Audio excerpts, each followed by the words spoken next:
Olá pessoal, tudo bem? Eu sou a doutora Thaís Mussi, endocrinologista e metabologista. Estou hoje recebendo no nosso programa Saúde em Dia o Dr. Rafael Balbinotti. O Dr. Rafael Balbinotti é cirurgião dentista, atuando na cidade de Francisco Beltrão.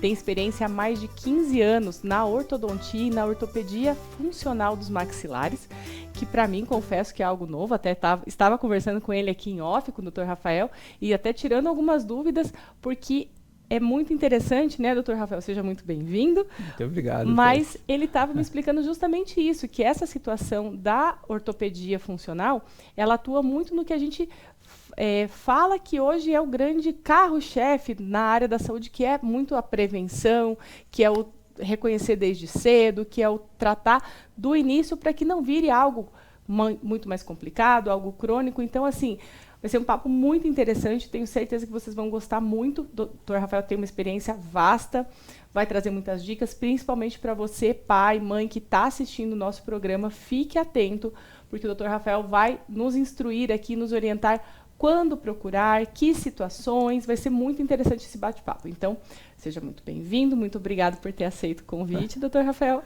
Muito obrigado, Thaís. Eu fico lisonjeado de estar aqui com você. Que bom! E a gente veio aqui com um objetivo, né? Então, Exatamente. Esse objetivo realmente é de ajudar as pessoas, porque muitas vezes os pais eles não sabem ou não têm consciência desses problemas. E como você falou, um problema diagnosticado lá no início, ele acaba sendo melhor resolvido ou evitando problemas lá na frente. E especialmente esse mês, a gente fez questão de trazer o Dr. Rafael para poder falar sobre o Julho Laranja. Outra coisa que é muito importante, que assim, é muito interessante todo esse movimento que as pessoas, né, na área da saúde estão trazendo assim, os meses, correlacionando com as cores, para que as pessoas comecem a ter uma consciência maior, observar algumas coisas que de fato acabam não observando no dia a dia. Doutor Rafael, pode explicar para a gente, então, o que seria o Julho Laranja? Então, Thaís, o Julho Laranja, na verdade, é uma campanha que nós, ortodontistas, fizemos, uma campanha nacional, tá, onde os ortodontistas se unem para conscientizar os pais, né? Então, a gente quer conscientizar para que esses problemas que são facilmente diagnosticados e tratados na infância não virem problemas maiores lá na frente.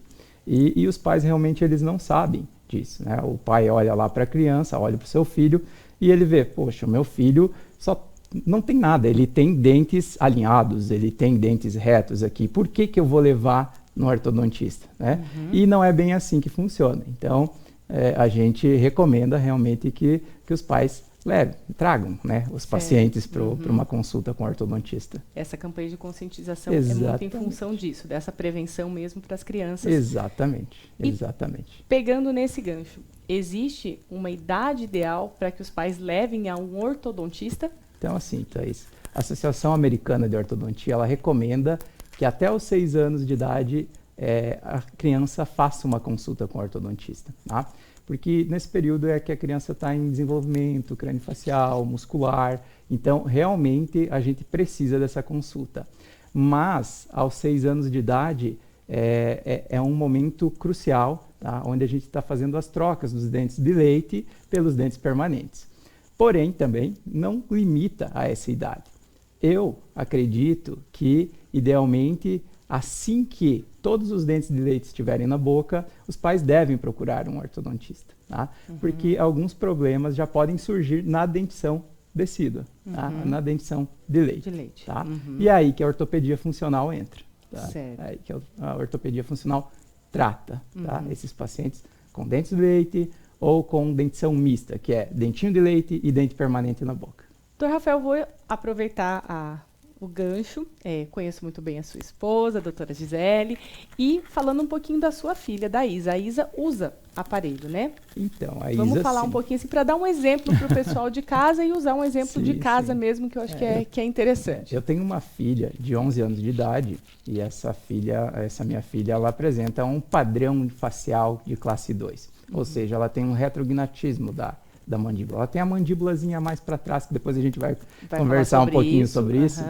Então, lá com 8 anos de idade, ela já começou a utilizar um aparelho ortopédico visando esse estímulo neuromuscular para ela, para que no futuro, agora com 11 anos de idade, ela iniciou o tratamento com ortodontia fixa, tá? e aí a gente vai conseguir resolver muito mais facilmente, né? Essa situação. Dela. Exatamente. Pegando ainda um ganchinho nessa pergunta anterior que eu fiz para você. Quando os pais procuram, então, como você bem orientou, né, até os 6 anos, para pelo menos uma consulta, né, uma avaliação que seja feita, existe algum tipo de problema ortodôntico frequente nessas crianças até os 6 anos de idade? Sim, Thaís. O que a gente mais encontra na clínica, tá, é o retrognatismo, é a mandíbula mais para trás. Até a gente vai depois mostrar algumas situações, né, para que os pais realmente possam entender do que a gente está falando aqui. Mas se o seu filho ele apresenta o queixinho muito para trás ou o queixinho muito para frente, cruzando a mordida, você tem que ficar alerta, tá? Você tem que ficar alerta porque pode ser uma desordem de crescimento, e isso a gente pode intervir, interceptar esse crescimento, redirecionar esse crescimento, e a partir daí essa criança ter uma condição aí tanto de saúde quanto psicossocial também, né? Porque acaba afetando na estética do adulto, tá? Ela consegue se desenvolver muito bem ao longo dos anos. E aí ser um adulto com uma saúde, com uma estética adequada. Porque a gente sabe que isso acaba interferindo em muita coisa, né, doutor Rafael? Não é a estética de fato é importante, mas também tem toda a questão respiratória, tem toda, né, uma série de consequências aí de não tratar de forma adequada, né, essa situação. E os pais que estão em casa assistindo a gente, assim, quando, né, o que eles devem ficar atentos, quais sinais, o que vai chamar a atenção para que de fato ele fale, nossa, eu realmente preciso estar mais atento com isso, meu filhinho tem isso, tem aquilo, vamos... Então tá, eu vou usar uma analogia aqui, Thaís, referente a gente entender um pouquinho de oclusão, realmente de como os dentes devem se encaixar, tá? Então nós temos que imaginar o seguinte, a gente tem que imaginar que a nossa oclusão é como se fosse uma panela. Então a gente vai lá imaginar essa panela, tá bom? A base da panela é a nossa mandíbula, que é esse osso aqui de baixo, então onde suporta os dentes de baixo. A parte superior seria a tampa da panela, tá? Então, quando a gente tem uma panela, a gente tem a base menor e a tampa levemente maior, para que aquela tampa se encaixe, certo? Então, o que vai acontecer? Na nossa oclusão é a mesma situação. A parte inferior, ela fica levemente para trás, ou, né? A parte superior, ela engloba a parte inferior. Então, quando o seu filho apresenta uma mordida cruzada, tá? Então, normalmente é assim, os dentes superiores mordem para frente e os dentes inferiores para trás. Quando o seu filho apresenta uma mordida cruzada, isso aqui cruzou, vamos ficar atentos, tá? Porque isso pode travar o desenvolvimento da nossa maxila, tá? Ou, também, é muito para trás, é muito retrognata. Essa mandíbula não está crescendo como deveria, ou essa maxila, essa parte de cima está crescendo demais. Então a gente tem como interceptar, a gente tem como intervir e a gente tem como dar sabe? A gente tem como realmente redirecionar esse crescimento. Tá? Então é essa a importância do diagnóstico precoce, tá? Conseguir intervir e realmente fazer a diferença ali no crescimento dessa criança. Excelente. Você trouxe algumas imagens, né? Exato, pra gente dar uma olhadinha e conseguir ilustrar melhor. Então, olha essa menininha. Olha só, vamos observar lá. Olha como, tá? Ela apresenta o queixinho para trás, tá? Então, o que acontece? Essa mandíbula não se desenvolveu de forma correta. Essa menininha, ela também tem problemas dentários. Os dentes dela são mais para frente. Tá? Então, a gente consegue realmente redirecionar esse crescimento através da ortopedia funcional dos maxilares.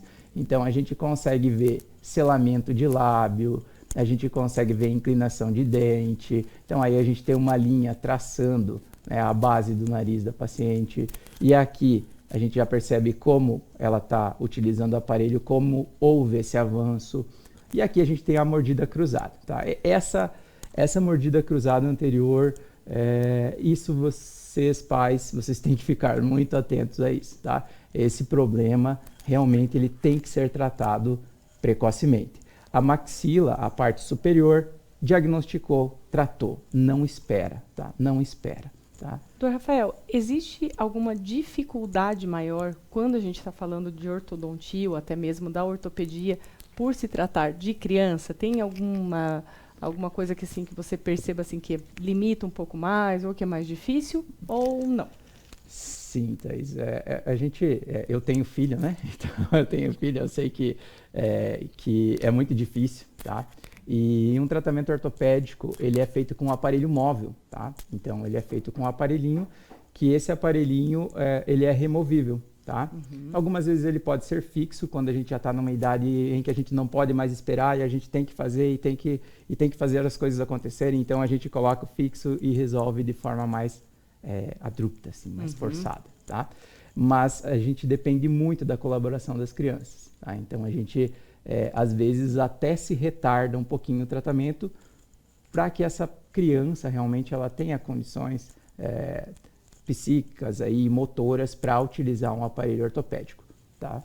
Então, também, obviamente, existem algumas exceções, né? Por exemplo, um paciente com trissomia do 21, por exemplo, né? Um paciente com síndrome de Down. Era bem isso mesmo que eu ia te perguntar, porque imagino eu que tenha algumas situações, né, dentro da área da saúde, algumas síndromes que acabam propiciando um pouco mais esse tipo de alteração anatômica mesmo, né? Exatamente. Por exemplo, pacientes com síndrome de Down.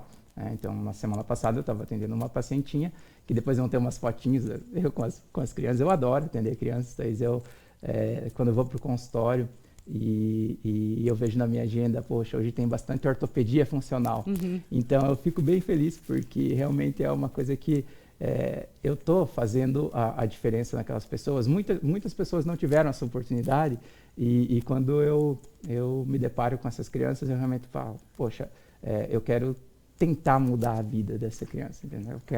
Eu quero realmente fazer a diferença na vida dessa criança. Sem dúvida, ainda mais quando a gente é pai, né, doutor Rafael? Exatamente. Aí a gente fica mais atento com isso. Exatamente.